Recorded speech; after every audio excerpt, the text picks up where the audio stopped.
make Valentine's cupcakes. Mommy, okay, Mommy, first need this one. Mommy, look, I did it. I am done, Mommy. Maybe you want to decorate them or just eat them? No. Okay, we're gonna just eat them. So when I grew up, my mom was really cute about Valentine's Day. They never, yay! They never went on Valentine's Day dates, and so we did a bunch of little like activities where we'd draft, like we'd actually create Valentines for each other. My sister and I, we'd decorate heart-shaped cupcakes like this. We always had like a buffet of like Valentines. So she'd set up our whole kitchen. We'd have like different candies where we'd make like candy bags for each other. And me and my sister would like write Valentine's cards for each other and our parents. And we always did this. That's awesome. Right? Yeah. My mom never did anything like that. We didn't even know what Valentine's Day was. Can I eat? Can I No, eat? we have to finish. We have to finish? All done? Yeah. I make a big deal about Valentine's Day because I like, you know, we're married and we should probably go on a date. What happened last year, honey? Remember our adventurous Valentine's Day? We had a great time. Oh yeah. Like the day before, I'm like, babe, look at this outfit I bought. And he was like, oh, that's so cute. I'm like, yeah, I bought it for tomorrow. And he goes, what's tomorrow? No. Yeah. And I was like, Valentine's Day. And he was like, oh yeah. And he looked at me like a deer in headlights. Like he totally forgot. And then I think we were like working. And then he was like, don't worry, I got a reservation. He was like, I can't believe you doubted me. Because I was like, you didn't buy a reservation. He goes, no, I did. You did not. But I love that he pulled off a last minute reservation. The restaurant wasn't great, but you got us in a restaurant on the 14th, the day before. So major props, especially here in Dallas. It reminds me of that story that your mom said about your dad, you know, that he purposely sucked at something so they wouldn't make him do it again. Yeah, actually, you told me about that strategy. No, when we were dating and you're like, you know, I was complaining about some job I had and you're like, you just have to suck at it and they won't expect anything from you. Now you've told me your whole marriage secret. Yeah, amazing. So yummy. I told y'all I'm doing repo in my office. So I gutted like most of my furniture, most of it. Actually gave it to my makeup artist. And then I took out the like baby pink couch because I decided I don't like baby pink that much. I mean, maybe as an accent like on my website, but fuchsia is my color. It's so Barbie. It gives more contrast to the room. I got that light from RH. I'm obsessed with that. I love the gold accents. I'm here for the gold, 80s, I don't care. I got the white rug. I told y'all that before. I also replaced my console table. So my console table was like white and dated and from Wayfair, whatever. I got this like gold acrylic one. I showed y'all that. Still waiting on the fucking fuchsia chair that was supposed to deliver like a month ago. But the fuchsia chair is fuchsia and gold. It matches the couch. It's gonna go there and do all my content. Super stoked. I have been getting crazy migraines from red wine. In the last like 3 months, my body just instantly started rejecting it. And now I have all these freaking migraines. So I bought these on Amazon. Like, look at them. Apparently they're like, you put drops in them and it like kills the tannin. One.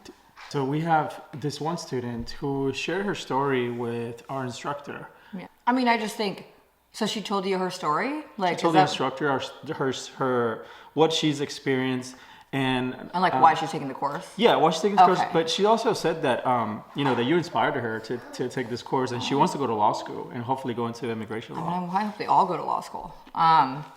Yeah, so I mean, it's crazy, and I feel like I have a different perspective than you do when it comes to immigration. You have firsthand experience. You're an immigrant, and I get this question all the time. They're like, why do you practice immigration? Because every immigration attorney I know is a first or second generation immigrant. They know another language. They don't look like me, or they're not, you know, they're not a fourth generation like I am. What am I, fourth? Yeah, literally a fourth generation immigrant. I was a family law attorney, and how I kind of fell into it is my clients trusted me with like their divorce and with their custody hearings, and they also needed like, so they wanted me to help them. So I was like, okay, I started kind of self-teaching myself a little bit about it, because I'm like, I mean, it's another area of law I can learn, obviously. It's more than I can help people other than just family law, and also family law is a lot. But it was more about the clients. Like, I realized that my immigrant clients specifically, when I was helping them with immigration, it was beyond rewarding, but I also just fell in love with them. I mean, they were so humble, so hardworking, and they appreciated things the way that I have never appreciated things. Very simple stuff like what I was talking about before, citizenship privilege. I talked about this on TikTok, and I was like, we all who are born here have a very specific privilege that we never talk about, and that is citizenship privilege. I don't understand why we take it for granted all the time, and that's because most people have never had to live other places. They don't get it. Hence the hate towards immigrants. They're like, why don't you do it the right way? Like, they don't have the privilege to wait 20 years and come over here the right way. And also, they don't care. Like these haters, when they're like, I just care that they're breaking the law. I just want them to do it the right way. I'm like, okay, like you've never broken a fucking law before. Like you've never sped. Like you've never, jaywalked. You've never gotten a DUI. Like, do you see them caring about how you live your life? No, it's racism. Yeah. My very first client was a child and his brother. And they came all the way to Oregon because they knew of like an extended family member who lived here, but they didn't actually know them. And they spoke Quiche. They didn't speak Spanish. We had to get a translator on the phone from like a translating service. And I was sitting there and I was like, tell me your story. Why'd you come here? And they were like, well, like the Mata 13 runs Guatemala. And they recruit children. Screening for asylum, I was like, do you fear that you were gonna get harmed? And they were like, no, we don't wanna hurt people. And these kids were alone. And I was like, do you have your parents here? Like, do you have a family member here? No one. And the only reason why they came here is because they didn't wanna hurt other people. Yeah, I mean, I think also as a parent, can you just imagine, your little ones experiencing something like that? I can't. It just breaks my heart. But it happens. It exists. And that's what the people that hate so much on immigration need to understand. Like, hey, yes, I understand that there's some flaws with the system, or maybe there's some bad people in there, but there's also another side to it. And that's the side that we like to focus on and hopefully help people in situations that, like the one you just mentioned, hopefully, have kids like that be in a safer place and a better future. Okay, so who else didn't know that you have to microwave pizza Lunchables?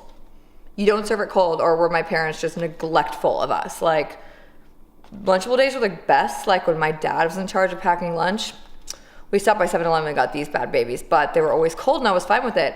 And my 4-year-old just lost his freaking mind over the fact that we didn't heat it up. And I was like, they're Lunchables, they don't need to be heating up. Like, you send them to lunch with their kids, right?